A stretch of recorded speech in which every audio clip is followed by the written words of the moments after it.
विंध्य हिमाचल यमुना गंगा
మనమందరం కూడా 76వ గణతంత్ర దినోత్సవాన్ని జరుపుకుంటున్నాం.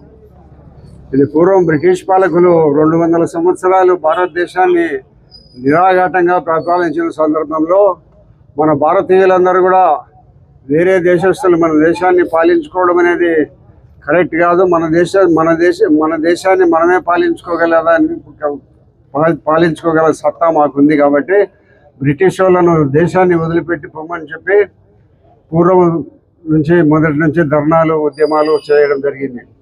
ఈ స్వతంత్రం అనేది అంత సులభంగా వచ్చిందేం కాదు. కొన్ని వందల వేల మంది చనిపోయిన తర్వాత కళ్ళు కాళ్ళు గుడ్డి అన్ని జైళ్ళలో మగ్గిన తర్వాత ఎన్నో పోరాటాలు చేసిన తర్వాత మన పెద్దలందరూ ఎటువంటి పరిస్థితుల్లో కూడా మనకు స్వాతంత్రాన్ని సంపాదించి సర్వస్వతంత్రంగా మనం అందరం ఉండాలనే ఒక మంచి ఉద్దేశంతో పూర్వీకులందరూ వారందరూ ప్రాణత్యాగాలు చేసినారు. చివరిగా గాంధీ గారి ఉద్యమాన్ని పూర్తి స్థాయిలో భారతదేశ ప్రజలందరినీ సమాయత్తం చేసి దేశ ప్రజలందరూ తిరుగుబాటు చేసిన సందర్భంగా ఎక్కడ కూడా మనం ఇప్పుడు పరిస్థితుల్లో ఈ దేశాన్ని మనం నిలబెట్టుకోలేమనే ఒక ఆలోచన వచ్చిన తర్వాతనే బ్రిటిష్ వాళ్ళు మనకు స్వాతంత్రం ఇచ్చిపోయినారు. అదే మాదిరిగా మనమందరం కూడా అభివృద్ధి సాధించినాం. అన్ని రకాల కుల మతాలకు అతీతంగా మనం అన్ని రకాల కలిసి భారతదేశం అంతా సమైక్యంగా ఉంటున్నాం. భారతదేశం మొత్తం మీద ఇప్పుడు ఉండబడిన పరిస్థితుల్లో 3వ స్థానంలో ఉంది ప్రపంచంలోనే. కాబట్టి మనమందరం కూడా స్వాతంత్రం తీసుకొచ్చిన వాళ్ళందరినీ ఈరోజు కనీసం భారతదేశానికి స్వాతంత్రం వచ్చిన వాళ్ళందరినీ కూడా ఈరోజు మననం చేసుకోండి.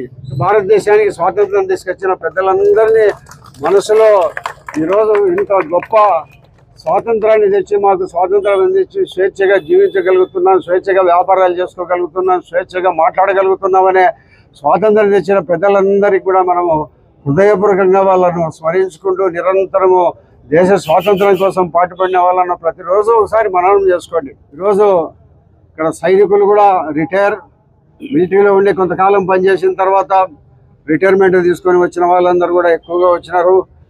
బాలవీరారెడ్డి గారు అందరూ వచ్చి ఒక సైనిక స్తూపం ఏర్పాటు కావాలని అడిగినారు. దాన్ని కలెక్టర్ గారికి ఇవ్వడం కూడా జరిగింది.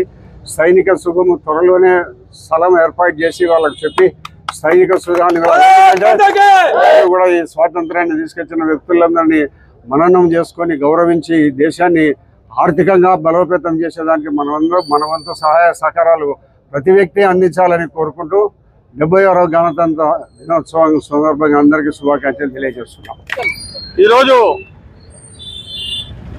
75వ గణతంత్రం పూర్తి చేసుకొని 76వ గణతంత్రం అడుగుపెట్టిన సందర్భంగా మన భారతదేశ ప్రజలు మన భారతదేశాన్ని రాజ్యాంగం తయారు చేసుకొని రాజ్యాంగబద్ధంగా ప్రజలంతా నడుచుకునే విధంగా రాజకీయ పార్టీలను ఏర్పాటు చేసి ఈరోజు సంక్షేమము అభివృద్ధి ఎంతో ముందుకు పోతా ఉంది మన దేశము.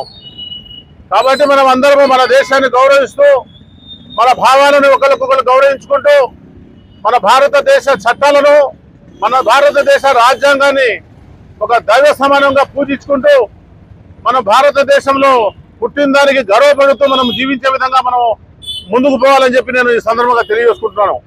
ఎందుకు చెప్తున్నామంటే మనము రాజ్యాంగం పుట్టక ముందు, రాజ్యాంగం మనకు ప్రసాదించక ముందు మన చాలా మంది అమరవీరులు మన స్వాతంత్రం కోసం ప్రాణత్యాగాలు చేశారు. ఎంతో మంది ప్రాణత్యాగాల ఫలితం వల్ల ఈరోజు మనం అందరం స్వేచ్ఛగా వాయువు పీల్చుకుంటూ అన్ని సౌకర్యాలు ఈరోజు షిప్పులో దిగుతాడము, ఫ్లైట్లలో దిగుతాడము, అన్ని విపరీతమైన రోడ్లు వచ్చేసినాయి, మంచి మంచి కార్లు వచ్చేసినాయి. ఆ రోజుల్లో ఎన్నో కష్టాలకు దారి తీసి కష్టాలు అనుభవించి మనకు స్వాతంత్రం తెచ్చిన కారణంగానే ఈరోజు మనం అన్ని స్వేచ్ఛ వాయువులు పీల్చుకొని బ్రహ్మాండంగా సుఖ సంతోషాల్లో ఉన్నాము. ఇంకా చాలా ముందుకు పోవాల్సిన అవసరం ఉంది.